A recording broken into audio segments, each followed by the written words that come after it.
Inside the courtroom, emotions run high as defense strategies and witness integrity collide. There it is. Please do not discuss the facts of the case with anyone, including other potential witnesses. Of course not. Mr. Stern, question from counsel. Swear, Mr. Stearns.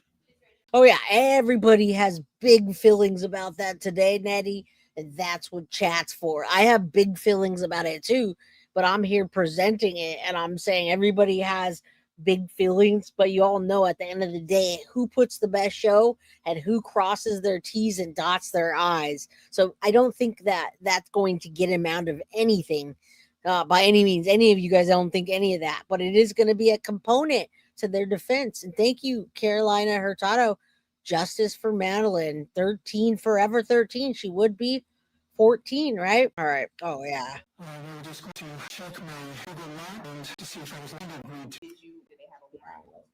They did not. They did not have a warrant because you let them, idiot. Now, you guys all know, and this is great listening to the first person, especially.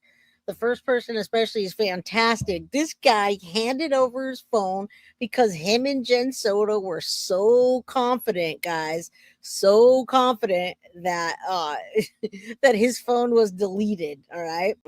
Thank you. All right, let's keep going. I'll paste your comments up as I can. Yes. Of course. Absolutely, Angie. Absolutely. Yeah, you guys got to put it up. I can't change that, unfortunately. Mr. Stone briefly discussed having a call be interviewed by Detective in February to the search of your cell phone. I consented only to them looking at the Google Maps and checking to see if I was logged into Google in the first place. Did you have the opportunity to see what law enforcement was doing on your cell phone? No, as Costa was still talking to me, tablet, which in sense that I did not consent to. Isn't it true that she actually handed your phone back to you? Briefly, when she told me to input myself.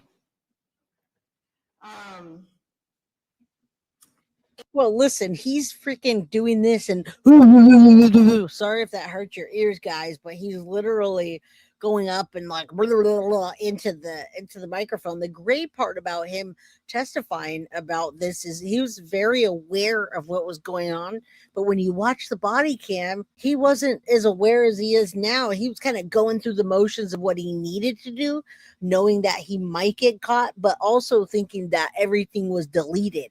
Right now it's hindsight, right? Hindsight's 2020, and he's like, well, I can say this because but we already know. We saw what happened. Yeah, he's disgusting. All of this is disgusting, and it's a bunch of lies. He looks like the rear end of a Lincoln when its doors are open. All right, let's keep going. Yeah, he keeps going up towards the microphone. He wants to be heard, guys, which is good because it means he's going to be there. All right, so there. Let's go a little bit forward. They're not going to. All right, that doesn't matter real quick what they're saying to him, but I want to tell you guys, I'll put it on in a second. I want you guys to know right here, right now, you guys know that I have guests on my show. We have guests. We're always going to have guests. We're always going to have people on. Every one of you, including myself, should always take it with a grain of salt what other people say. All right? Even me. Take it with a grain of salt what I say. It could be corrected as more information comes out. So every single person that comes on the show, just because they come on the show and I talk nice because I'm courteous to people and I respect people, it doesn't mean I believe everything they're saying. Just remember that. We all should do that as well. Take it with a grain of salt. I was and am currently assigned to the domestic crime squad about a year and a half. How long have you been with the Orange County Sheriff's Office? About 5 years. Were you assigned to the investigation Yep.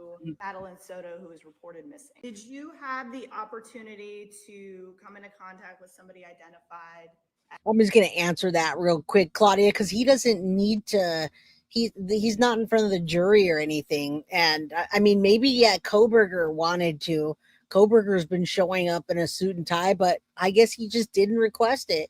There's nobody there that is really means anything or that's going to see him. If the jury was there, I would imagine he would be, but I guess he just doesn't care. It doesn't really matter. When did you, February 20th, the Monday or February 27th? Yeah, I believe it was the Monday. It was actually the Tuesday morning. At the time that you had contact with Mr. Stearns, had the Orange County Sheriff's Office already been investigating the Yes, ma'am. Did you have contact with Mr. Stearns and conduct an interview about 12 in the afternoon on February 27th of 2020? Yes, ma'am. And can you describe Thank Mr. you. Stearns' demeanor during your encounter? Appreciate you. Nothing particularly notable. He seemed to have, I think he had just woken up about an hour before. He always by the just time he wakes up. contacted- Stephan Stearns always just wakes up people. Yeah, I mean, we're never really going to find out the true story. Justice for Maddie, Forever 13. You're absolutely right.